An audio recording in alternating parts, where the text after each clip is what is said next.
जखनहि रामचंद्र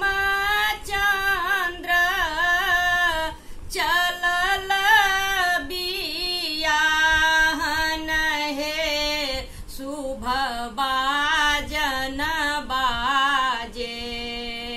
जखनहि रामचंद्र चलल बियाहन हे शुभ बाजन बाजे। मुख शोभे पाकल बीड़ा पान हे शुभ बाजन बाजे। मुख शोभे पाकल बीड़ा पान हे शुभ बाजन बाजे। कैलाख हाथी साजल कैलाख घोड़ा हे शुभ बाजन बाजे। कैलाख साजल बरियाती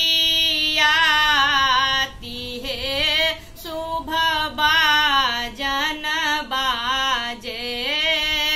कैलाख साजल बरियाती हे शुभ बाजन बाजे। 9 लाख हाथी साजल 9 लाख घोड़ा हे शुभ बाजन बाजे। 9 लाख साजल बरियाती